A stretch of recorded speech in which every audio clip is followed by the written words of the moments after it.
So thank you, Ajahn Sadaro, for joining us tonight.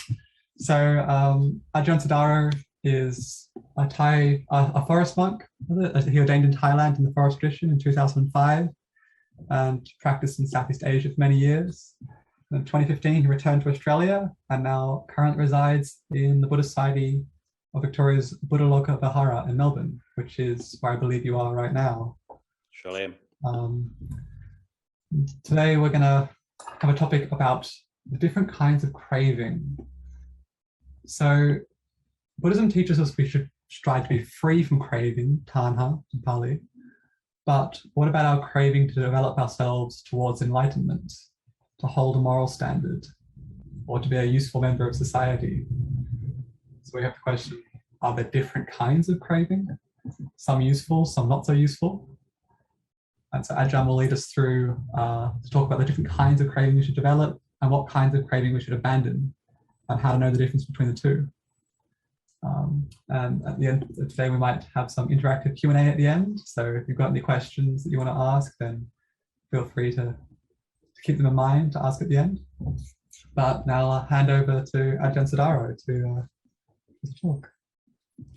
Perfect. So yeah, again, good to see everybody. It's very encouraging to actually see people coming to the Metta Center, see people coming up to actually listen to the Dhamma, and actually take some time out of your day to actually try to improve your mind. There's a storm coming kind of thing. So I appreciate you sitting around electrical equipment at the moment and probably in the perils of some sort of danger. So I really do appreciate you all actually coming along and listening tonight.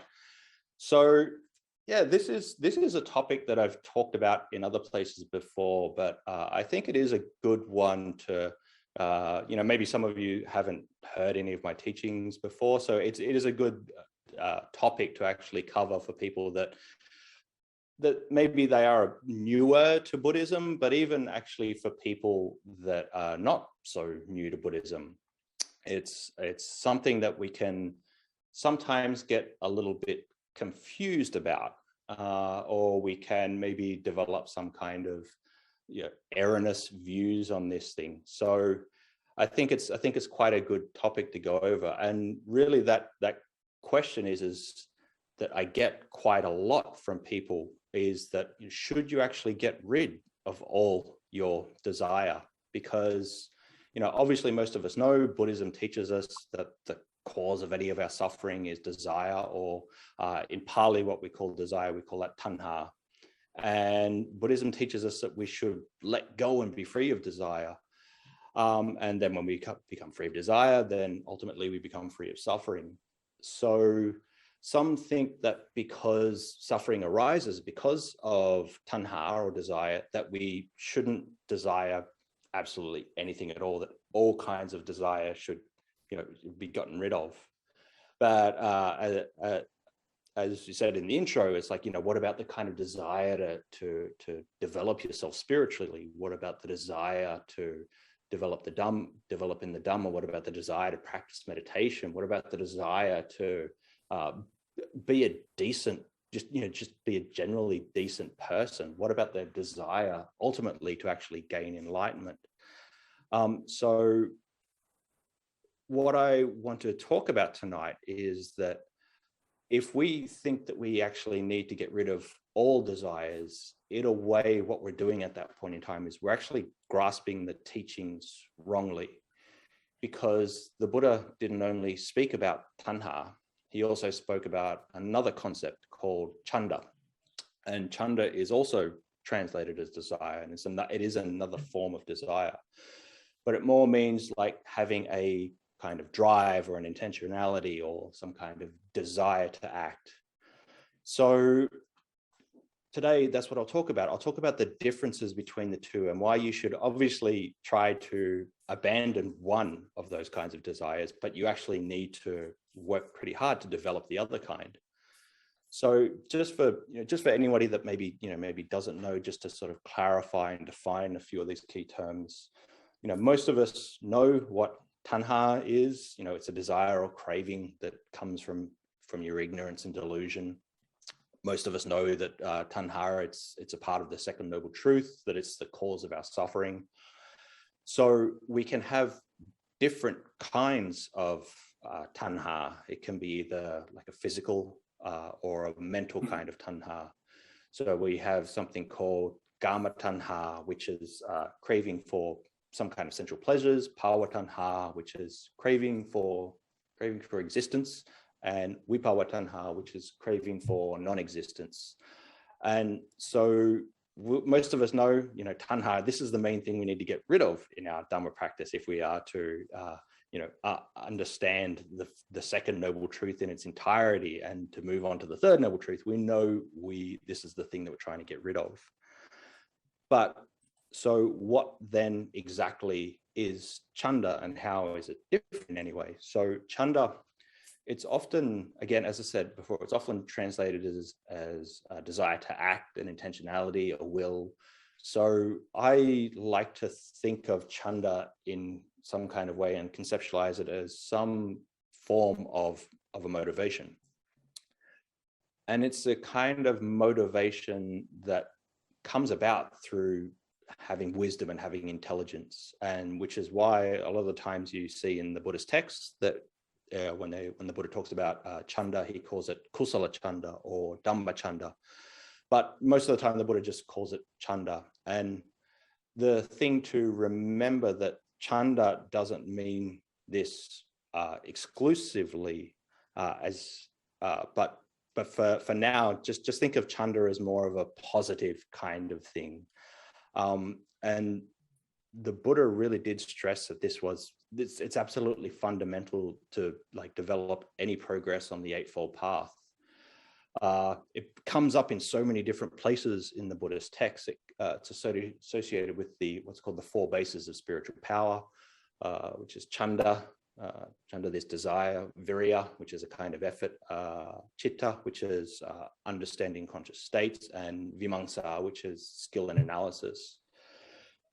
But as I said, Chanda, it's not this totally perfect and pure positive kind of motivation that will drive you to reach the Dhamma. In some places in the text, it's actually described as a desire to seek or to hoard or to enjoy it. So it can be a vice or some kind of lust. So you have different kinds of Chanda. You have a wholesome kind of Chanda and an unwholesome kind of Chanda. But overall, and just generalizing, when we talk about Chanda, when we're describing some kind of personal or spiritual development, it's usually seen as a positive thing. So what are some of the benefits of Chanda? So first off, to really put it unequivocally and state it with as much certainty as I possibly can, we really do actually need Chanda to improve ourselves in any kind of way, whether that's psychologically, personally, spiritually. It's a kind of desire that we actually have to develop, and we have to foster, and we have to put a lot of work into it. Again, you can have these good desires to develop meditation practice, to do the meditation regularly, to strive for enlightenment, uphold a particular kind of moral standard, and even the desire and the motivation to actually change yourself and be more generous and be more grateful and be more kind to other people. You need Chanda, this Kusala Chanda, in so many ways of things of looking after your family, undertaking your responsibilities, being a decent member of society. And so, all of us, we really need Chanda we need this desire to actually improve ourselves and to better our minds and better our relationships and the situations and the environment that we find ourselves in. And, really, you couldn't function at all as a normal human being or as an individual or even to the level of a species without some kind of Chanda or some kind of desire to develop yourself. So, okay, so now that we know what Tanha is and we know what Chanda is what actually are the differences between the two then? So we can a good kind of analogy to think of it is that chanda is like this kind of, you could say, just desiring the thing that you need to get, while tanha is more of this desiring something you want to get and want more and more of that thing. So it's analogous to something like eating. If you're very, very hungry, chanda really, it's just this kind of desire to, eat any kind of food to allay those hungry feelings. But tanha is like the kind of, I want this like awesome steak dinner, and I'm gonna gorge myself on the steak dinner, and then when I finish the steak dinner, I'm full, but I want some more ice cream and I want some more cake. And so chanda, again, is this form of desire that you need to develop in your Dhamma practice. If we look at tanha, this is something that actually, it actually naturally just arises by itself. You don't really need to try to develop it. It's going to be there in everything that you do. And usually tanha will lead to some kind of negative consequences. But chanda, it's different. It's not something that's going to actually develop by itself. You actually need to work on it work on it quite a lot, work on it consistently. And if you develop chanda properly, then it leads to more like overarchingly positive kind of outcomes. But the key point here is that we have to be aware of what we're having chanda towards. Is it something that's wholesome, or is it something that's unwholesome? Remember, chanda is not this kind of perfectly positive factor. So if you have some kind of unwholesome desire, i.e. to hurt someone or to cheat someone or something like that, then obviously this is a desire that you should not try to follow it. So we actually need to be quite wise and intelligent when we're looking at the kinds of motivations that we have, and being very circumspect with these kinds of motivations. And I think it was Ajahn Sadaro, I think it was maybe, that actually said a lot of our Dhamma training is transforming one kind of tanha into transforming that into chanda. So, which is, I think it's a nice thing. It's like there's these kinds of desires, and they're sort of mixed up, and you have to be really circumspect with what kinds of desires are going to be useful and what kinds are not going to be useful. So, in essence, then, why do we actually get these two mixed up? Why do we get chanda and tanha? Why are they mixed up? And so a lot of the time, I think it comes down to a lot of the words we actually use, and especially the words we use in the English language. We use the words desire and we use the words craving. And so most of us think that we call tanha, we call it desire. We think that because suffering arises because of tanha, arises because of the desire, then we shouldn't desire anything. So we make like a blanket definition of desire, that everything about desire is wrong. But in essence, as I said at the start, what I think this is doing, you're actually grasping the teachings wrongly in this way. And it's easy to see why you grasp the teachings wrongly in this way. Sometimes it is a hard thing to pass out, which is a wholesome desire, which is an unwholesome desire. So it's not like you're making this kind of gross, heinous kind of mistake. It's something that we can just sort of fall into, but in effect, it's grasping the teachings wrongly if we think all kinds of desire are the same. And there's the sutta that I like that sort of exemplifies this quite a lot is a sutta. It's called the water snake simile. And in this sutta, the Buddha talks about learning the Dhamma properly and grasping to and clinging to the right kinds of views that we need to adhere to. So I'll just sort of paraphrase the sutta. It starts off with a monk who he misunderstands something about the Dhamma. I think it's something about non-self.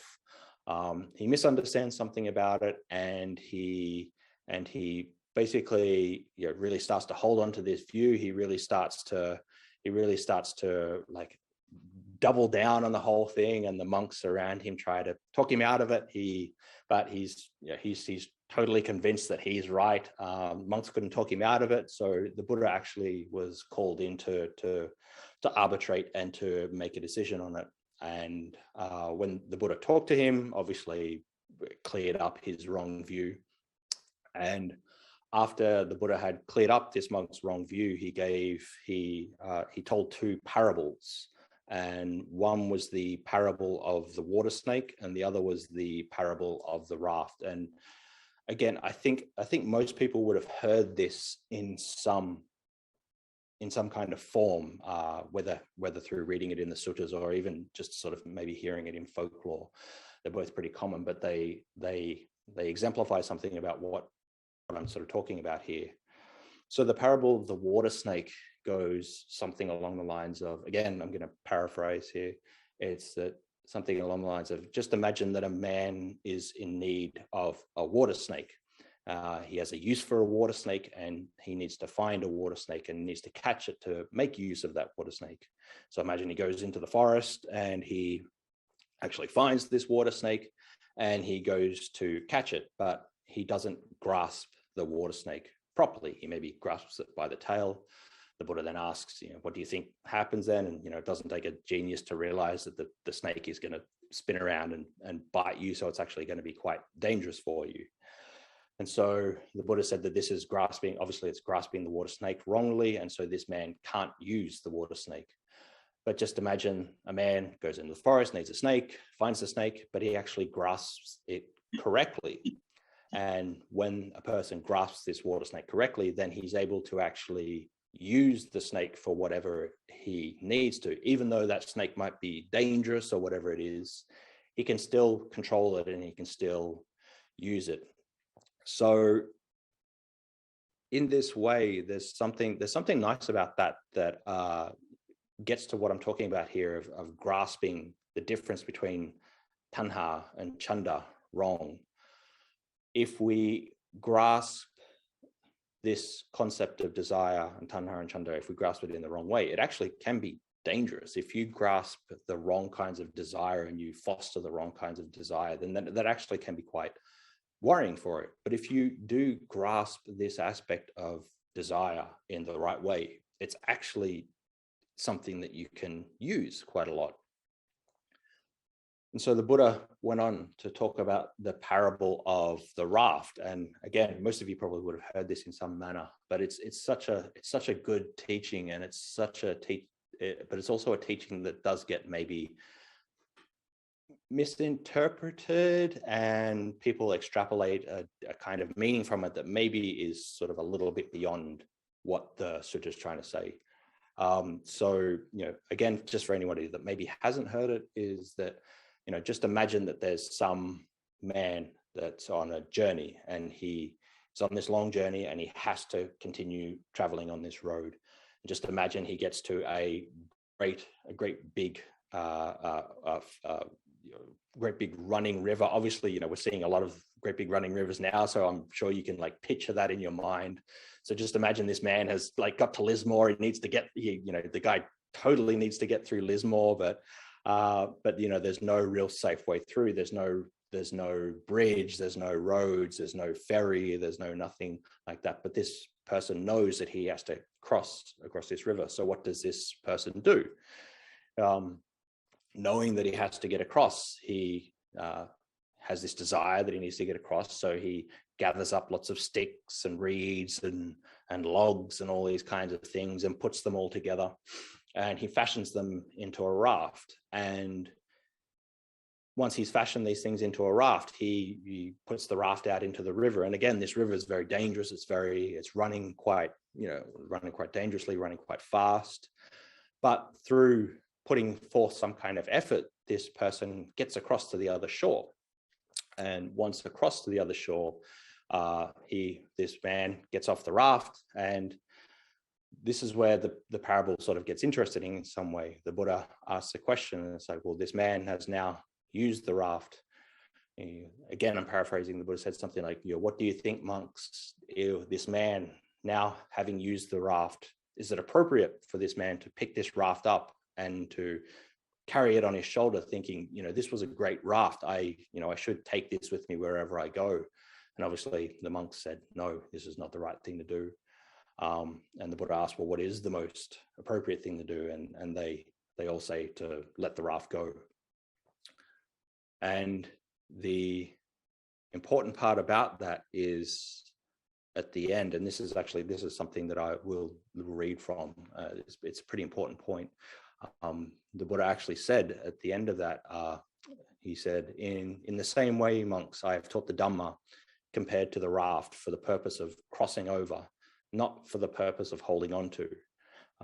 Understanding the Dhamma as taught as compared to the raft, you should let go even of Dhammas, to say nothing of non-Dhammas. So there's a few ways that we can interpret this teaching.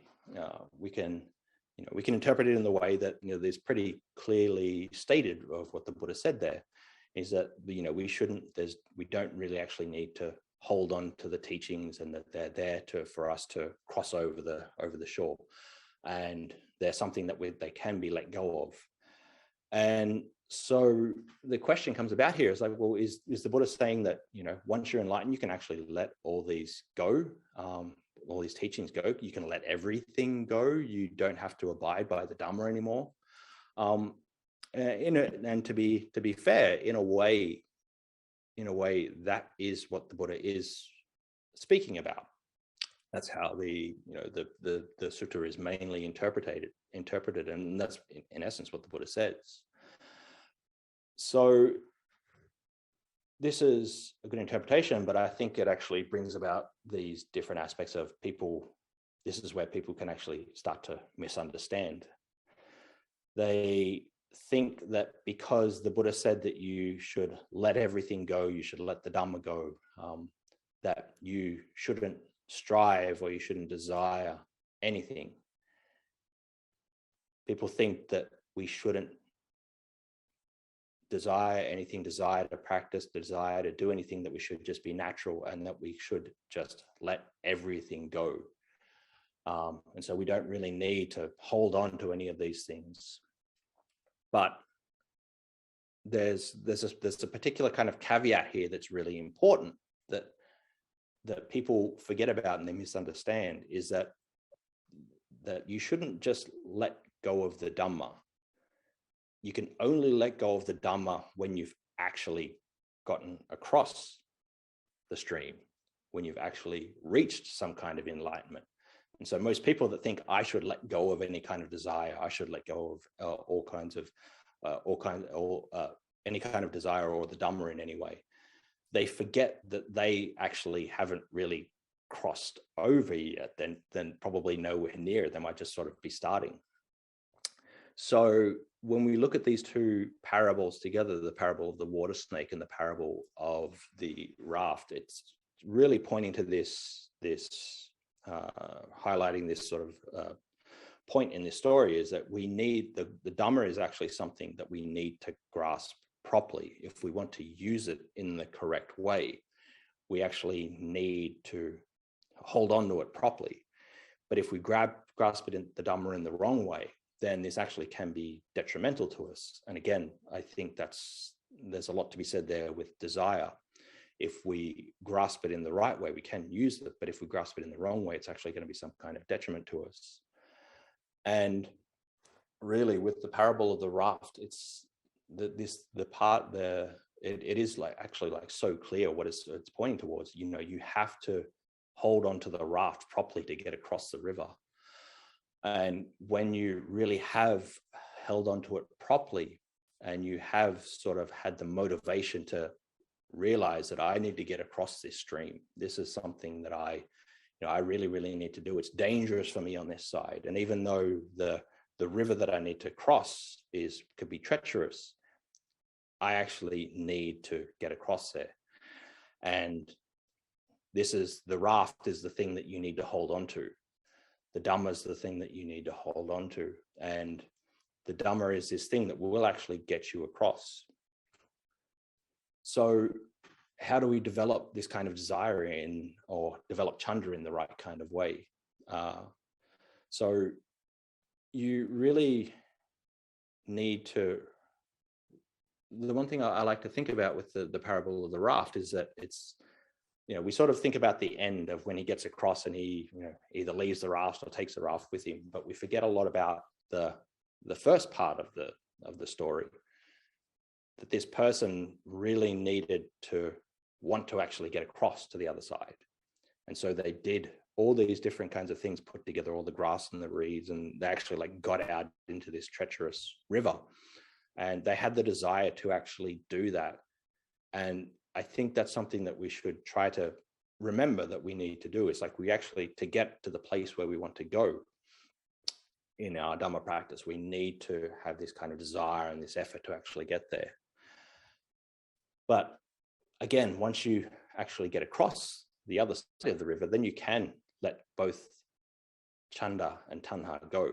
But again, you have to actually, you've got to get across first. You've got to battle the sort of the flood to actually get across there.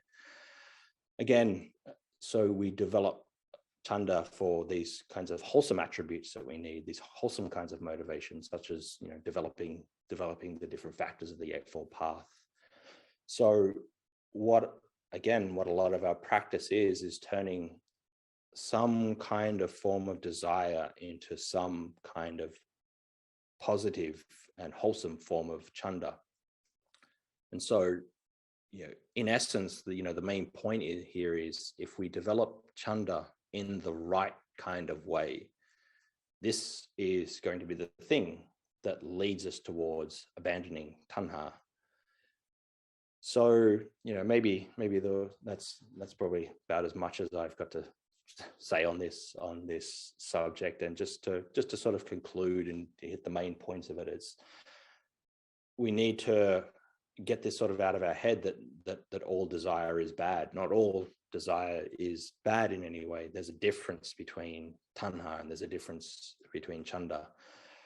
Chanda is really chanda is the thing we need to develop, and it's absolutely imperative that we actually develop it, and it's imperative for us, developing ourselves in any way, like personally, spiritually, psychologically.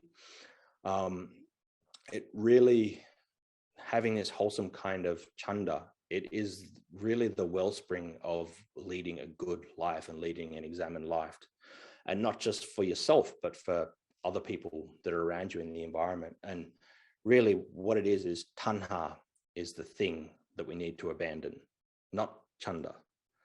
If we develop the right kinds of chanda, then this will be the thing that leads us to abandon tanha. And remember, we just have to think of chanda in this way, that chanda is, our desire, our boat that gets us across the river. And when we've actually built that boat, chanda is the thing that enables us to stay on even when things are looking dangerous. And it's the thing that we need if we want to actually get across the river. So maybe that's probably enough of me talking about this. I'm more than happy to answer some questions now, or if you have any kind of things that you wanted to go over, any kinds of disagreement, I'm more than happy to go over these things. Thank you very much, Ajahn, for a very systematic talk about chanda and tanha. I think in that way a lot. Like.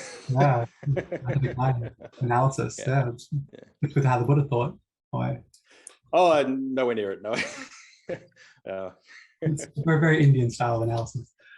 So we're open to sort of any questions if anyone has anything to ask, and talk about desire, or if anything, or we can slightly move somewhere else if people are interested. But just to start off, I was wondering if I could ask you, Ajahn. So, sorry, I should say, you can post in the chat if you have a question, or you can put up your hand using the chat, the hand function, raise hand functions, so that we can come to you in order to, you can ask your question verbally. But just to start off, distinguishing tanha and chanda.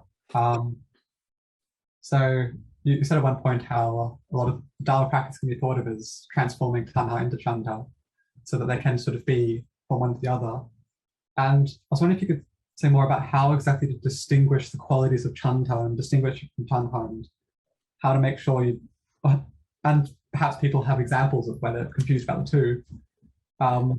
Like one example is, a good desire, we could say Chanda perhaps, you have to tell me if that's right, to meditate, and then it could turn into a sort of craving with Tanha, this really intense desire to be the sort of person who meditates.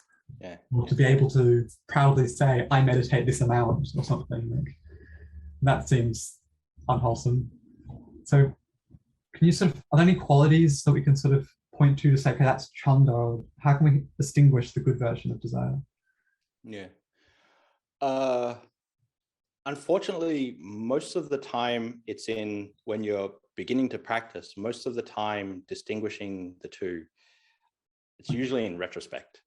It's usually in retrospect. So, hang on, I was on the wrong path there. I sort of fell, I fell prey to the wrong kind of desire. So a lot of the time it is actually us being mindful of our mind states and realizing, well, this is the kind of desire that I've had before that's led me to something that is more wholesome.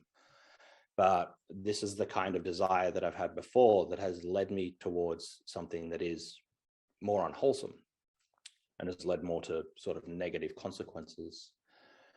But a good rule of thumb is, most of the time is, again, very much a generalization and a rule of thumb, is that when you're starting to practice, Chanda is more something where you'll be looking towards helping others in some way. Whereas Tanha, most of the time, where you'll be looking more towards benefiting yourself in some way.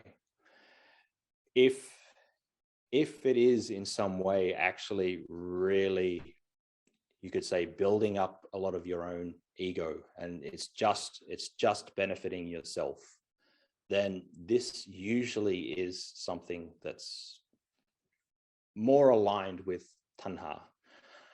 But if it is something that is benefiting, it can benefit you, but it also can benefit others as well, then that is probably something that's a little bit more in line with Chanda. And again, so that's sometimes that's difficult to distinguish. And so you might, as the example that you brought up is doing a meditation practice.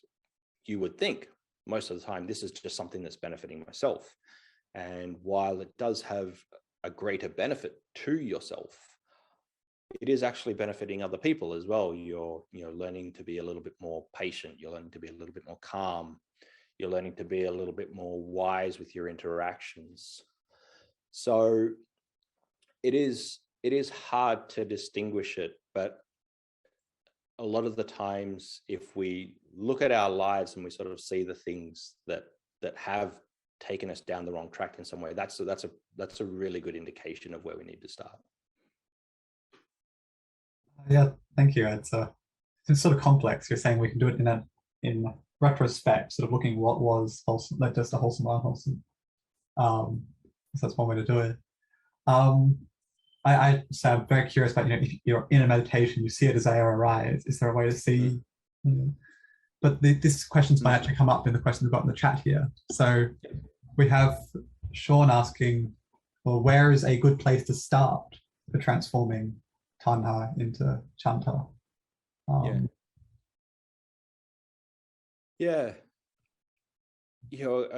good, obviously the best place to start with it is within your own mind. That's the best place to start with it. And again, really trying to look at these kinds of wholesome motivations that you might have, and instead of starting with it, instead of looking at it as like, well, one is definitely Chanda and one is definitely Tanha, if you can at least look at, like, this motivation is wholesome and this motivation is good and this motivation is unwholesome, distinguishing those two to start with, that's the biggest thing. If you can start to get a bit of a handle on that and realize that, okay, well, this is an unwholesome motivation, so this isn't something that I should be following in any way. but this is a more wholesome motivation. I should really actually be trying to follow this. And so obviously sometimes your wholesome motivations, then they're not always going to work out. We can always, this is the thing, we have good intentions and we go and do this thing, and then everybody hates us for us or whatever it is, or I do something good and all of a sudden all I'm doing is just deluding myself, and I'm tricking myself into sort of into being a particular way that is just egocentric and all these kinds of things. But really, if you just start at least with looking at what's wholesome and unwholesome and trying to follow more the wholesome, overall it's going to be, the consequences are going to be more overall positive than they would be negative. So that's, that is the big one. But some of it is also pretty easy as well, like the kind of desire to practice, the kind of desire to develop yourself in some way, the desire to improve yourself in some way, the desire to do something that's beneficial for you and beneficial for others. These are examples of having chanda. And especially if it's directed towards the goal, if it's directed towards actually gaining enlightenment. This is something that we can go, well, this is a good kind of chanda and this is something I follow. As you practice more and more, you're going to start to realize, oh, hang on, I'm sort of deluding myself a little bit here. I'm maybe, as you said before, it's like, oh, I'm the meditator, aren't I great? I do all these hours. I wake up earlier than everybody else. You're going to start to realize some of those tricks later on, but they've got you on the right track. They've started to move you on the right track. So don't be afraid to try to follow those more wholesome kinds of desires, those more wholesome kinds of chanda. You'll work it out a little bit more as you go along, and you'll be able to discern those two different kinds in a little bit better detail as you go along. Thank you. Again, I was wondering if you could give us some examples briefly. So particularly for lay people, and people in this group are at all different levels of practice, but for someone, say, just starting out, like what's an example of a good chanda desire to cultivate? Yeah. So a good desire to cultivate is, obviously developing a meditation practice, developing like a regular kind of meditation practice. It's probably the best kind of chanda that you can actually have, and holding on to this thing and going, no, I need to stick with this thing. I need to have the motivation to actually keep getting up in the morning and doing my 5 minutes, my 10 minutes, my half an hour, my hour, or whatever it is. Having this kind of motivation to go, I'm just going to continue to do this thing, this meditation practice. This is a really good example of a good kind of chanda. Other more simple examples is like okay, I'm going to have the desire not to snap so much when I get angry at people or I get frustrated at people. You maybe see that, okay, the desire that I usually have to, somebody says something to me and I really need to speak my mind, and I really need to tell this person how wrong they are and how much they're misaligning me.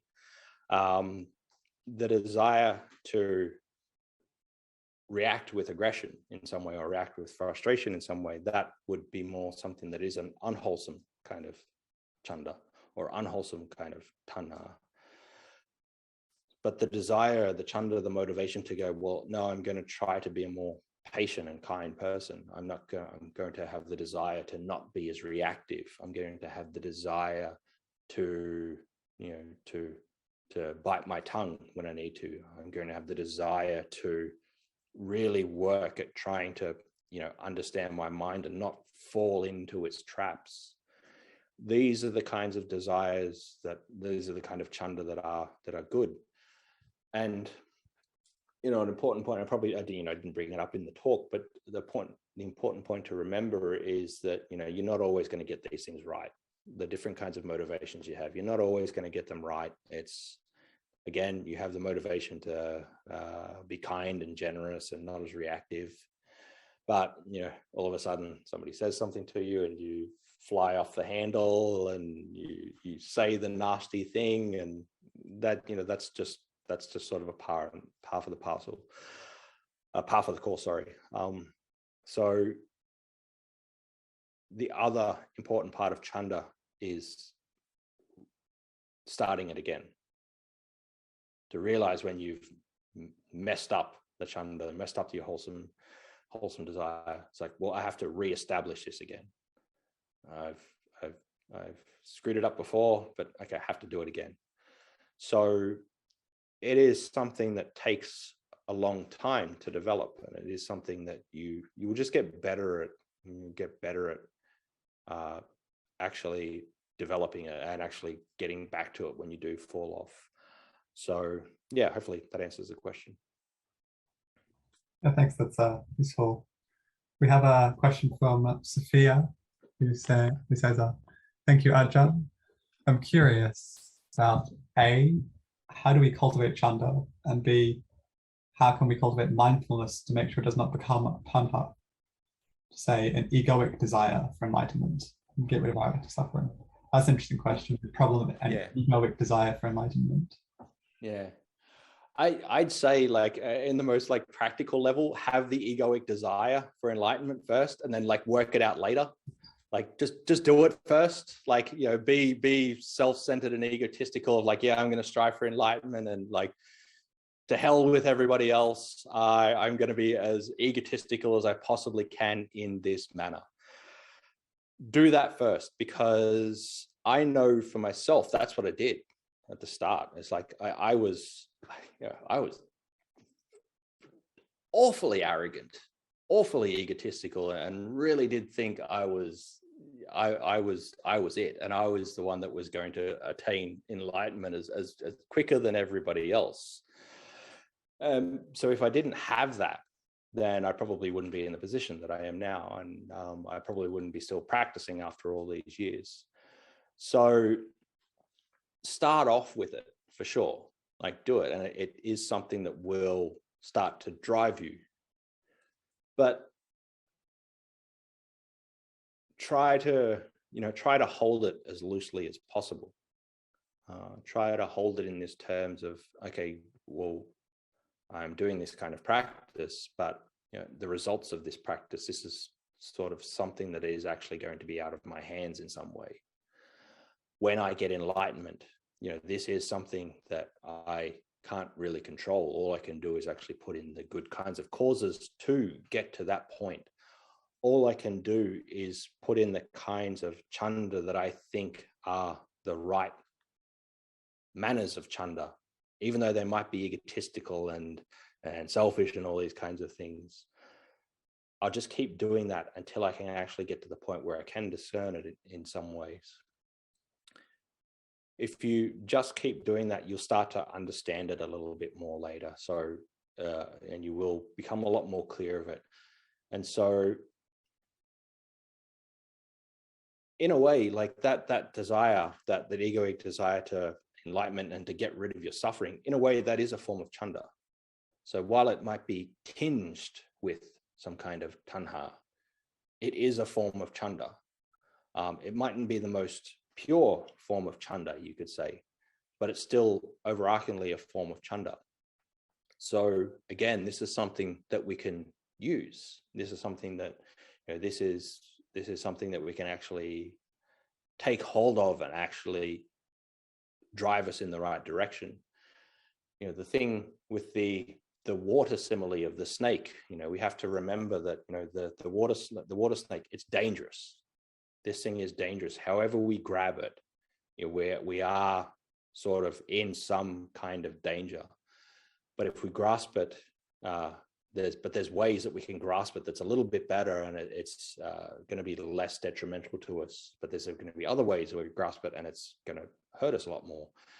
The kind of egoistic desire for enlightenment, it's like, well, it's sort of like you've grabbed this snake, but you haven't. You've almost grabbed it in the most like appropriate way, but it could sort of get out. It could be, it's maybe the head's a little bit far out. So this thing actually might bite me, but just keep wrestling with it. Keep wrestling it. Keep trying to grab it in the more appropriate way. So yeah, be an egotist and be be as arrogantly desiring of enlightenment as possible.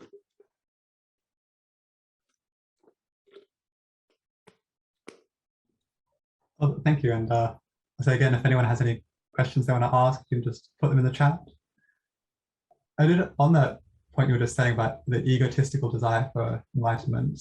That's a sort of complex question. I'm not sure if you want to go there or not, but I'll just say it and then you can put it down and pick it up if you want.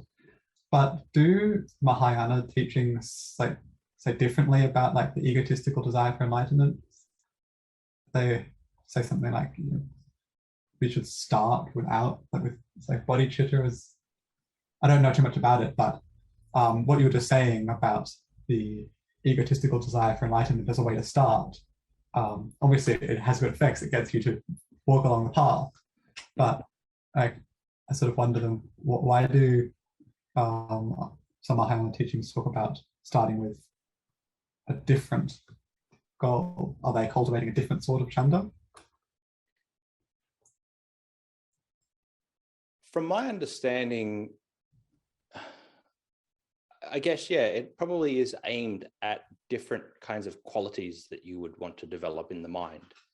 So, for example, if you're really sold on Theravada and this is the thing that you want to do and you want to gain enlightenment, your main desire is something like samadhi and enlightenment. Whereas with Mahayana, you might more have the desire to the kind of chanda to develop the kinds of different spiritual perfections, develop compassion, develop patience, develop these different kinds of qualities of the mind. So there could be maybe the desire is sort of moving towards developing more qualities of the mind as opposed to a specific kind of goal that you would want. And obviously developing something like samadhi is a quality of the mind, and developing enlightenment is a quality of the mind, but more what I'm getting at is these kind of, you could say these, you know, surface level kind of personality qualities in the mind, compassion, all these kinds of things. So there's, I think maybe the motivation's different. It's in Mahayana, it's like you obviously want to do this for the benefit of other beings as well. Whereas in Theravada, you might have the motivation or the chanda to just to do this for yourself, to gain enlightenment for yourself. So yeah, potentially the motivations are moving in different directions. And I guess it really is something that you have to see what works best for you. In any way, if you have a desire to develop some kind of good qualities, then whether you're doing it from a Mahayana perspective or a Theravada perspective, it doesn't really matter. It's the most important thing is developing those good qualities. So yeah, it's, I think it's, there's differences in the motivation there, but again, but they're decent qualities that that you should actually be trying to develop anyway. So hopefully that answers the question. Sort of doesn't, but yeah. The big question. So we have a message from Zen in the chat. I think it's a question. It's quite a long question. Do you want to read it out, Zen, or speak it in your own words? I was just sharing, Bhante, a sutta online called the Chanda Samadhi Sutta, and yeah, so it was interesting because it covers a lot of the things that you mentioned, and you mentioned about the iddhipadas, so the four factors that are needed, and it seems that so chanda in that context is not acting in isolation, but you've got the introspection of the vimamsa, the application of mind, citta, and virya. So it seems like you need these other factors to balance the chanda, because what is desire without effort and practice, right? Yeah, it's just more of a comment. Yeah, no, and it's right. It's like anything. It's like you can have the intention to be a good person, but that doesn't mean that you actually go out and do it. It's like, I should give to charity. I should I should help out people more, but you know, when the rubber hits the road, sometimes it's like, I just don't do it. So these things really do have to be, developed in tandem, and you can't really develop one properly without the other.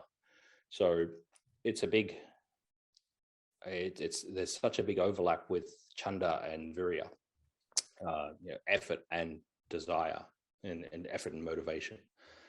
You know, you have to actually do these things. You can't just go, well, I have the motivation to be enlightened, but I'm, you know, like I'll just do 2 minutes worth of meditation and I'll call it a night and I'll have a nap. Like it's, yeah, you actually have to put the actual effort in.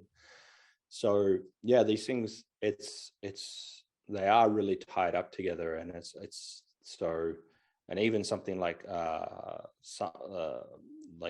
right effort. You know, you actually need chanda to develop right effort. You need that kind of motivation to actually put in these right kinds of effort. So yeah, they're really, really like closely tied up. So it's, you know, and we all know somebody that's like always saying, it's like, oh, I'm going to be a good person, I'm going to do this, I'm going to do that, and they never do it. And so yeah, that's not really somebody you want to be. You want to be somebody that if you say something or you have some kind of intention, that you actually, and if it is a useful thing to do, then you actually do it. And you especially want to do that with your Dhamma practice. You know, you have the desires like, look, yeah, you know, maybe I'm not going for full scale enlightenment, but you know, I'm really trying to improve the quality of my mind. I'm really trying to develop some kind of calm, develop some kind of samadhi in the mind. I really want to develop some kind of wisdom and insight into the three characteristics. So I have this desire, I have this intention, but I really actually have to do it when the time comes to sit and practice. You got to sit and practice. You've got to actually put the effort in there.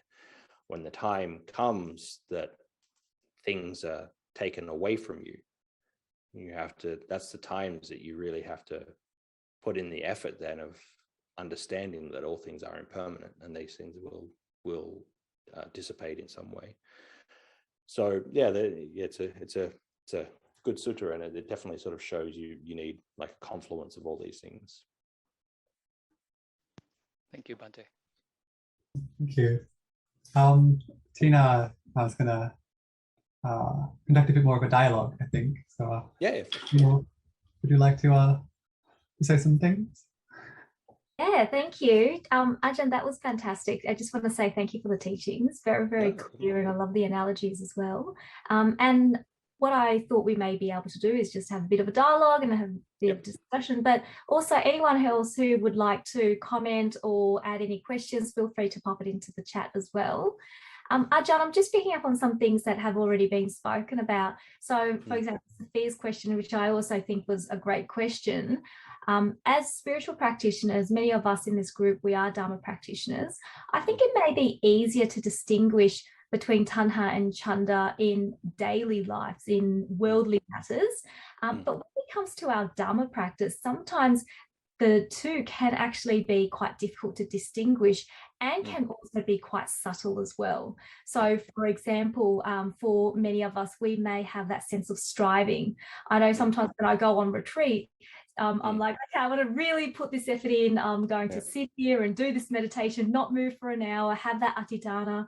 And I notice over time that striving, if it's striving in a way that is not skillful, that it actually causes imbalance in the mind, and it just pushes the mind off and it becomes restless, etc. So I was wondering if we could just hear a bit more about that and any tips for us in our Dhamma practice to just like tips so that we know if it's coming up or if it's happening, what we can do about it.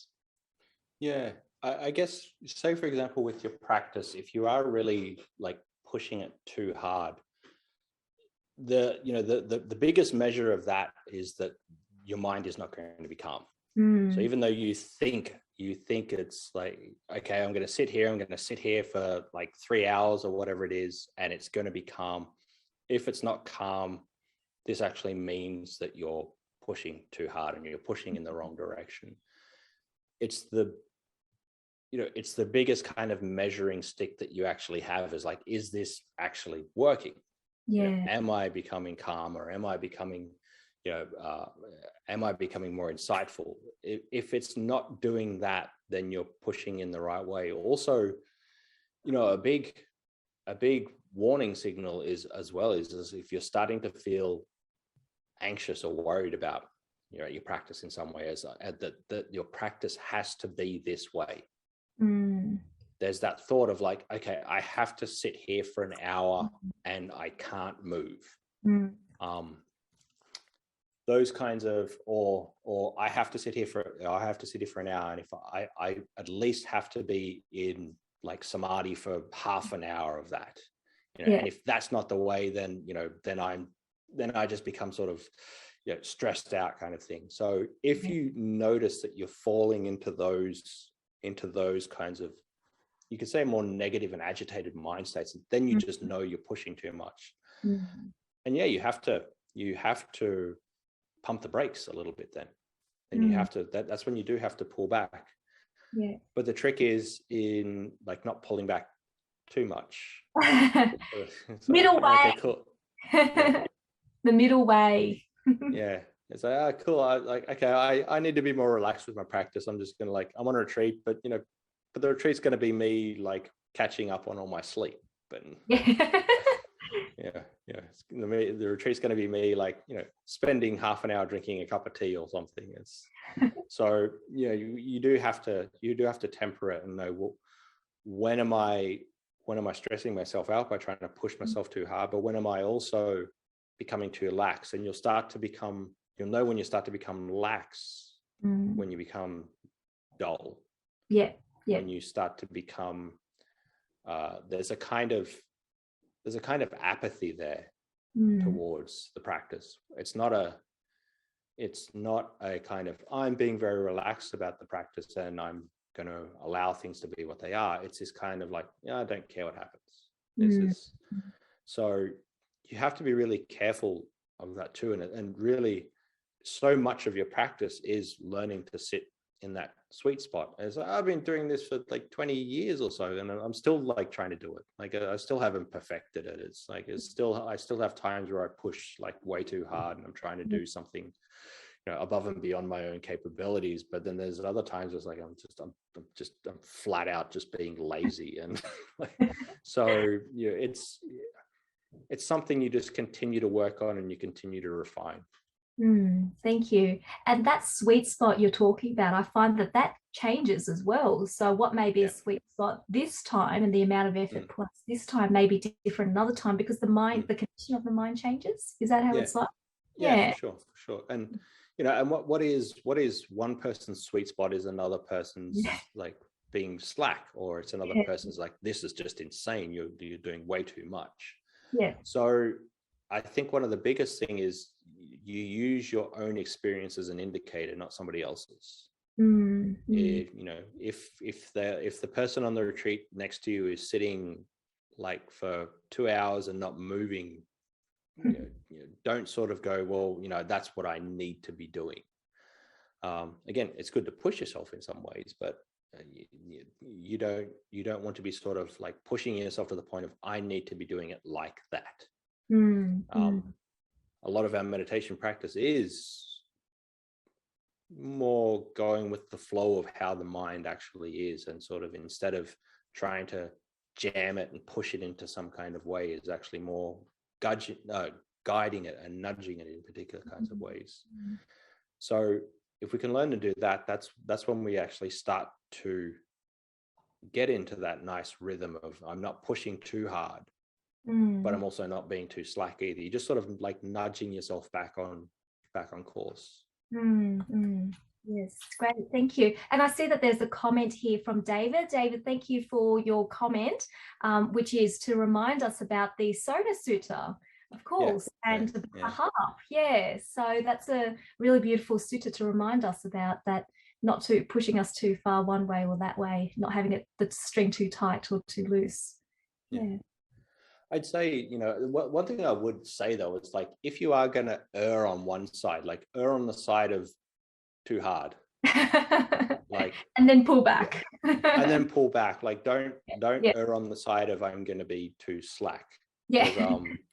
It's, yeah, a lot of people do that. It's like, oh, you know, I don't want to be too tight with my meditation, so I'll just, you know, I'll take it as it comes, and it's like you just end up getting lazy and not practicing. So if you're going to tilt one way, tilt to the way of maybe putting forth a little bit too much effort and then coming back, because putting forth too much effort, while it can be detrimental in some ways, most of the times it will sort of push you a little bit further, as opposed to tilting to the way of being too slack. Yeah. Because if we go too slack, we may just fall asleep, or as you say, it just turns into apathy. Yeah. And don't have that energy to keep practicing. And it sounds like we also need to check our mind state if there are any hindrances that arises. So if there's the restlessness or drowsiness that comes up, the craving that comes up. And you were saying earlier about just checking in, and I think you were perhaps talking about any expectations that may arise in our practice. So if we start to expect certain things that comes up in our practice, or an attachment to an outcome, then maybe that's a good warning sign that our chanda may be slipping into tanha, would you say? Yeah. But maybe not in every sense though, because like sometimes the kind of attachment is like, no, I need to, like, I really need to keep practicing. It's everybody's saying I'm an idiot, but like, everybody's like asking me why I continue to do this kind of thing when, I've been doing it so long. There are times where you just sort of doggedly need to stick with it. And even though it might seem like, well, am I just attaching to something that is useless or something like that, then sometimes you just need to buckle down and like actually double down in some of these instances and go, no, this is something that's worthwhile. And even though I am being egotistical about it in some way, like it's worth it. It's worth the kinds of small prices that I have to pay of like, oh, well, I've become a little bit self-centered, and I've become a little bit too overly sure of my own abilities in meditation. But it's better than the alternative. Yeah, definitely. Yeah.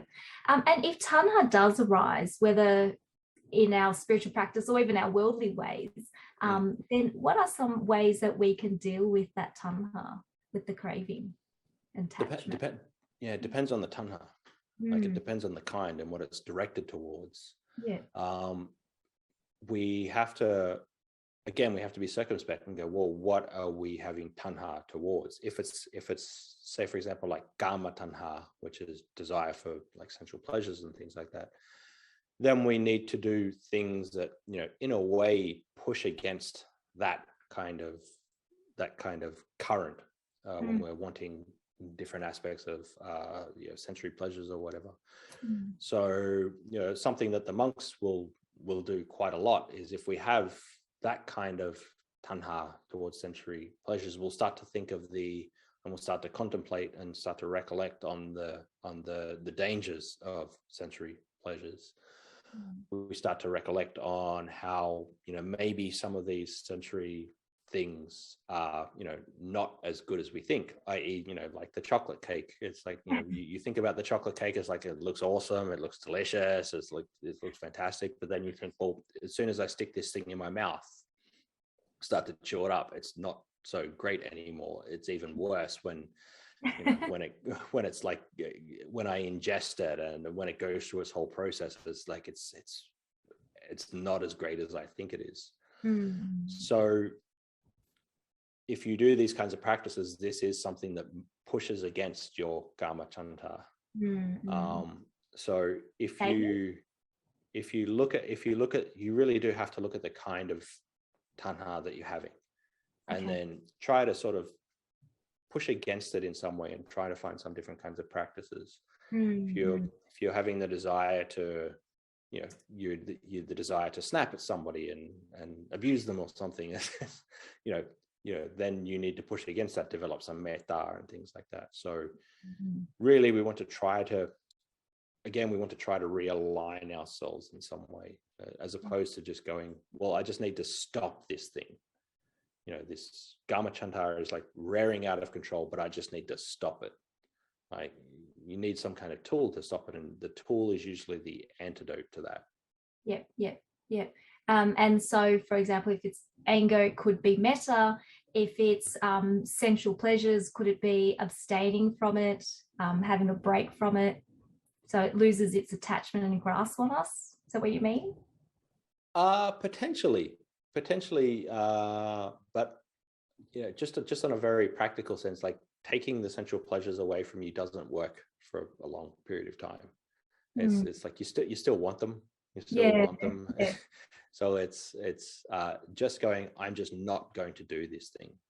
Yeah. Some people have a very strong will and they can do that, but most of us don't. It's like, well, I'm not gonna sort of like eat cake after every meal kind of thing. But then the cake comes along, it's like that all goes out the window. It's not just about I'm going to abstain from this thing. While that can work, that's a good starting point. You need to sort of replace it with something else. This thing that you desire, then you have to try to replace that with something else. So, for example, you have the kind of desire just to sort of, I don't know, hang out and watch YouTube or something. I don't know. You're tired, you're bored, and you want the desire to get away from that. You have to replace that with doing something more beneficial, like do something else that you enjoy at that time, read or something like that. So yeah, we have to, while actually just saying I'm going to stop this thing is good. It's a good step. You do also need to do these other practices on top of that to make sure that you're not sort of falling back into that. Yeah, understood. Yeah. So that's one type of tanha, with the karma tanha. And then any other types of tanha and how we can deal with that? Yeah, craving for being and the craving for non-being, they're the harder ones. It's like if you've got a handle on them, like you're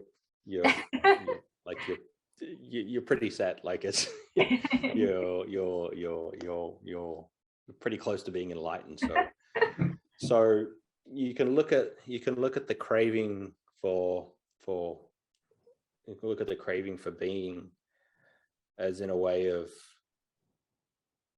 there's so many different ways you can sort of look at that, but it's like, say for example, like the example that we used before, it's like, I want my meditation to be a particular kind of way. I want myself to be this way, and that it has to be this way. That's something we have to be cautious of. Something we have to be cautious of and see, well, okay, well, I want myself to have samadhi. I want to be on this retreat, and I want to be the best meditator here. I want to have the most peaceful meditation. Seeing that desire to be something or be a particular kind of way. This is, again, something we have to find some sort of kind of counterweight to.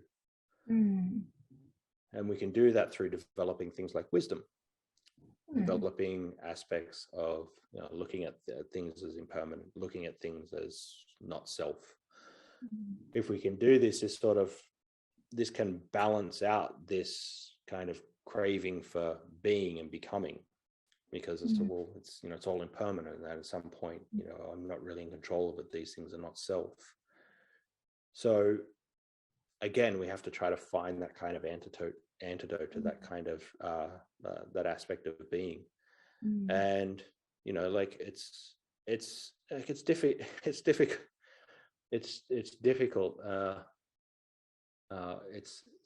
It is really difficult to do. But then if you're looking at something like vibhava tanha, like the craving for non-existence, that's a tricky one. Like that's craving for non-existence. That's like it's difficult. In a way, that's sort of maybe the other end of the spectrum as well, of like I want these things to stop. I want, there's these aspects here, something I don't like in the world. I want that to stop. I want to be rid of this thing. Mm-hmm. This can be a mind state, a negative mind state. This can be a relationship. This can be a job. This can be your whole life and existence. Mm-hmm. It's like, I've had enough of this. I want to get rid of existence. Totally. So again, wisdom comes into this a lot. Wisdom comes into it in seeing that this is just how life is. This is how your existence is right now. It can't really be any other way. Whatever your existence is, whether it's good or bad, whether you like it or you don't like it, that's just how it is. You can't escape that. Whatever situation that you find yourself in and the mindset you find yourself in, this is what it is. So trying to get away from that, you can just sort of see if you do develop some kind of wisdom, you see the futility of that. And this is, again, but it's hard. These things are so tricky to see. It's like, again, it's always, that's why I said at the start, like a lot of the times these things are retrospective. You don't sort of realize it until later of like, well, okay, I've fallen into that trap again. When you notice that you've fallen into that trap, you can be a little bit more circumspect the next time that it actually does come up. And the next time it comes up, you're probably going to fall into it again. And it's just the way it is. You learn a little bit more. So yeah, so hopefully that's in some way to counteract those two more pernicious kinds of tanha. Yeah, definitely. Thank you. And that last one you were just talking about, the non-becoming, in Buddhism, sometimes we talk about disillusionment, and that sense of, well, I don't really want to keep coming back life after life. And the difference between the two, sometimes I think we have to be careful about as well. So how can we differentiate the two? Yeah, there's a difference there between disillusionment and dispassion. Disillusionment, sometimes it can feel sort of have this kind of negative weighting in that, I just don't want this thing. There's this aspect here of, I just don't want to come back the next life, or I don't want my life to be this kind of way. Whereas dispassion is there's a sense of joy in it in some ways, in that you can say it's like, whether this thing happens or not, it doesn't affect me. And so you don't want to go to the wrong end of that, of like, well, okay, I'm just happy to stay in the cycle of samsara, and if just whenever the roller coaster throws me off, then they'll throw me off. So I think the thing that you really want to try to develop, though, is this kind of dispassion towards things. And dispassion, again, it doesn't mean apathy towards these things, but it has this kind of uplifting quality to it as well. Is that that's enough. That's enough of this thing. I'm full. I'm satiated. Instead of this kind of like, I hate this thing and I want to get rid of it. I'm satiated with it already. The pleasures of the world. I've had enough. It's fine. They're still there. It's fine. I've had enough of them. As opposed to get them all away from me. Yeah, with aversion. Yeah, like, with aversion. Got aversion, whereas dispassion doesn't have that aversion. Yeah. It's like, for me, it's like, when I was a layperson, I was really, really into music. And, as a monk, we don't have music anymore. But it's like, obviously you're in situations where some people are playing music. And the kind of aversion you feel is like, just turn this thing off. Like, it's annoying the hell out of me. I'm trying to be mindful and peaceful and calm and quiet, and it's like, just get rid of this thing, like it's ruining my day. As opposed, and that's what it was like with me for a long time, as opposed to learning to become more dispassionate with it, and just saying, it's a thing that's there. I've done it a lot, and I've had enough of it now. It doesn't do anything for me anymore. Like I know the danger in it. I know the danger. I know the downside of it. And so me getting involved in this and me falling for its tricks, this is something that just hurts me. So I'm, and so knowing that actually does bring about this kind of contentment and joy. And you actually do have this, that's when dispassion starts to kick in. It's like, it's just there. Like, I don't care if it's there or not, but there's not this kind of aversion there. Yeah, and Sophia's just mentioned equanimity. Perhaps the quality of equanimity is in dispassion. Yeah, for sure. It's dispassion and equanimity, that like they're two peas in the pod kind of thing. It's like, but again, it's not, a lot of times when we hear equanimity, we might think apathy as well, and it's not that. So yeah. Wonderful. And we have a question from Sophia. So her question, Sophia, would you like to share, or do you want me to go ahead and read it out?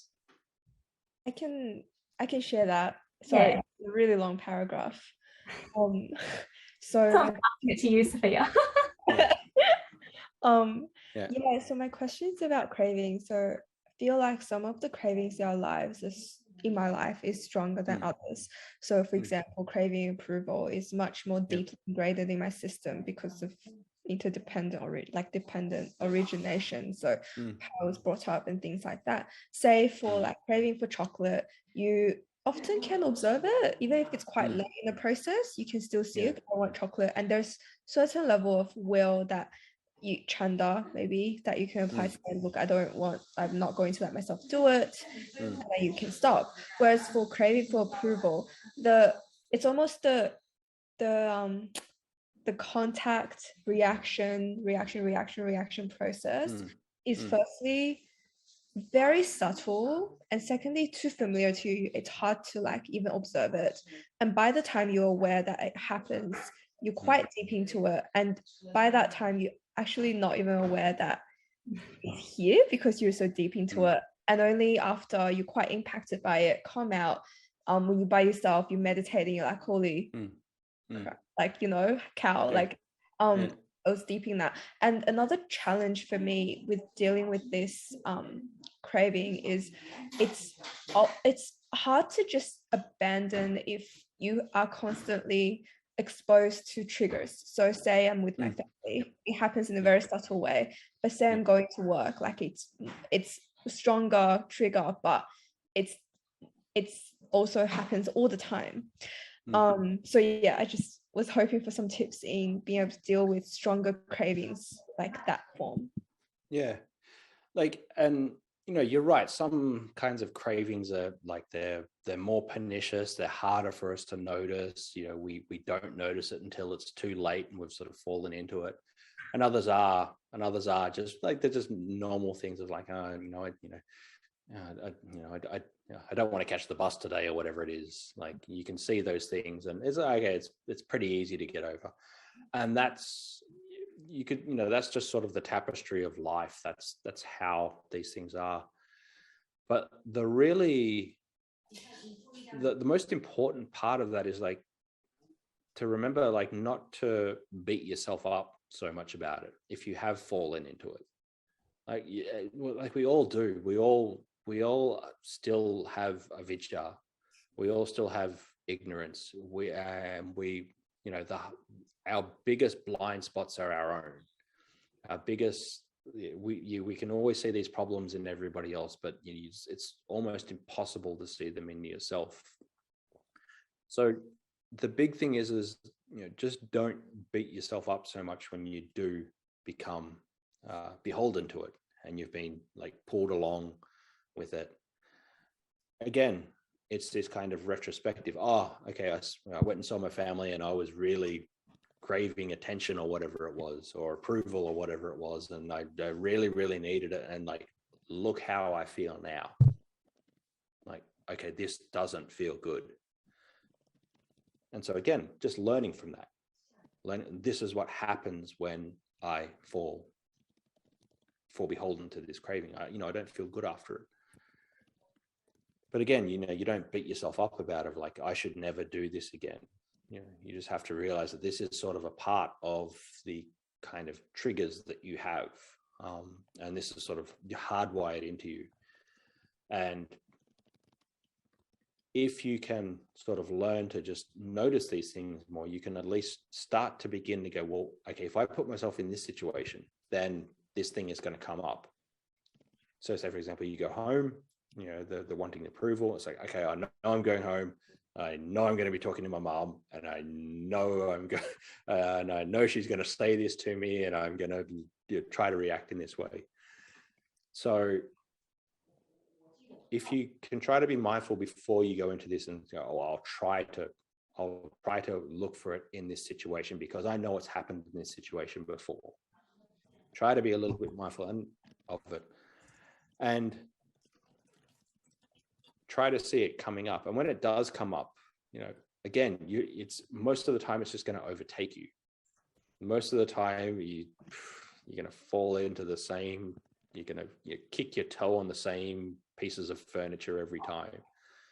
But again, like, try not to beat yourself up too much about it. You've learned something a little bit more about it. Maybe the next time you go, you're a little bit more mindful. Maybe the next time you are seeking approval, maybe you're not beholden to it for as long. Maybe the next time you do it, it's the craving for the approval is not as strong as it was before. So again, you just keep working at these things. You have to keep peeling these layers down, and these kinds of cravings that are really, really deep. They're obviously a lot harder to get rid of. And so it takes time, and the analogy of like peeling an onion or whatever is quite good here. You just have to keep trying to peel the layers off and peel more and more off. So yeah, just the bottom line is just don't beat yourself up so much about it. It's me, it's like I get really like arrogant. I get really arrogant and critical, like just so many times. And like, it still happens to me. It's like, okay, if I go into this situation, like this red hot laser beam of critical thought is going to be like shooting at everybody. I know that this is going to happen, and it's still, and it's like, I need to work on that. I really need to like not fall into that. That's not good for myself. But it still happens, but it gets better because I know that these are the kinds of situations I'm in, and I start to get critical. I can be a little bit more aware of it, and it has got better in time. I can, my sort of criticality is it's still there, but it's lessened. So not perfect. None of us are really perfect yet. Even even arahants they don't have perfect personality traits. So the arahant might still be like grumpy. So don't worry about it too much. Great. Thank you so much, Ajahn. Sophia, I hope that answers your question. Yep, she says thank you. I take that as a yes. I can't believe it. It's already been an hour and a half, so we've come to the end. I know. Wow. Yeah, it's pretty quick. Yeah, that was really good. Oh, hang on. We've got one last question. Yeah, it's fine. From Zen. In a rush. Yep. And the answer may be very quick. Can you tell us more about these arahants that you have met? The qualifier here is that I think I've met. Yeah, there's a lot of stories, and I'd say the big thing, I haven't met some like really well practiced monks. A lot of monks that I do believe they've achieved the goal to some extent, and but the thing to remember with these things is like they are still human in a lot of ways. They still have their own kind of personality. And a lot of the times we impose a lot of our own beliefs on what we think an arahat is and what an arahat should be. And a lot of the times, maybe they don't act in the way that we think that they should. There's obviously big, warning signals if they're walking around punching people in the mouth and, like stealing millions of dollars or whatever. It's like, well, I'm pretty sure that guy's probably not an arahat. But, there are certain things when you're around some of these beings, it's like, one, it's very, very inspiring, and they have this kind of power about them, and they have this kind of persona about them that is really strong, but not always at every time their behavior is exactly what you think it would be. They don't always speak the way you think they would speak. They don't always, act the way that you think they would act. So while a lot of these like really well practiced individuals, they can be very, very inspiring, but if you don't have enough wisdom, then you can actually sort of overlook something very precious because you've just looked at their outer behavior. You might think, well, I thought this guy was an arahat, but he did this, and like now I've thrown the whole like baby out with the bathwater. You do have to separate some of these things of like the kind of behavior that they might have, and the kind of the actual teachings in their mind states. A big example of that is there was a monk in Thailand whose name was Lumpur Jia. Yeah. And Lumpur Jia, like he was coarse. Like he'd swear all the time, and he'd like walk around with no shirt on and make axes, and like he's all like always chain smoking, and he was loud, and he spit everywhere, and but he was widely held to be fully enlightened. A monk, a very well-known monk, Ajahn Sādaro, basically said that he was like a gold bar wrapped in a dirty rag. So you can't always, outer appearances can be deceiving. There's plenty of stories about Ajahn Chah like doing things where it was like, wow, I didn't think fully enlightened beings should do something like that, scolding someone or appearing to get angry or something like this. So the thing to remember about these beings is like what you take inspiration from with them is the quality of the mind and the quality of the Dhamma that they speak about, as opposed to that person on the outside, what they're like, what they act like. So that's sort of like a quick indication. There's plenty there, and I got plenty of stories where I've done like stupid things around arahats and made a fool of myself and but then also a lot of like really good stories, which I could probably tell you on the 9th or whatever. So yeah. Okay, so that's a really good lead-in, Ajahn, for everyone to come and see Ajahn when he is here in Sydney in person. Going to get the date. Forgot it already. So it's 9th of April. So I hope you can all join us, whether in person, which is what we prefer, but also we know we've got some friends who aren't based in Sydney. You could also join us online as well. So Ajahn, thank you so much again for your time and your sharing and your wisdom.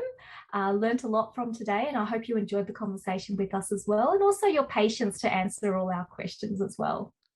No problem at all. Again, I do hope you're all safe and well over the next few days. Big storm hitting. Try to keep as safe as possible. Try to keep out of it as much as you possibly can.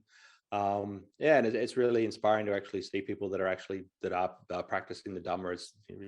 We're a rare breed, so it's very encouraging to see you all. Thank you, Ajahn. Thank you. And thank you everyone so much for joining us. And I hope you can join us next Wednesday. Next Wednesday, we have Ajahn Sadaro, who'll be giving a talk on bringing joy into our life. Same time, same place here on Zoom. And also, if you would like to subscribe to our email list, our Facebook, follow us on Instagram, and also you can check us out on our website. And if you would like to make a donation to Metta Centre, we would really appreciate it. We haven't been able to open our doors, so I have to say we haven't received as many donations as we need. So if you would like to make a donation, we would very much appreciate that. But importantly, thank you all for your practice, for being here. And Ajahn, I can't wait to see you on the 9th of April. Thank you again. No problem. Okay. All the best, everyone. See you on the 9th. Yeah. Bye, everyone. Good night.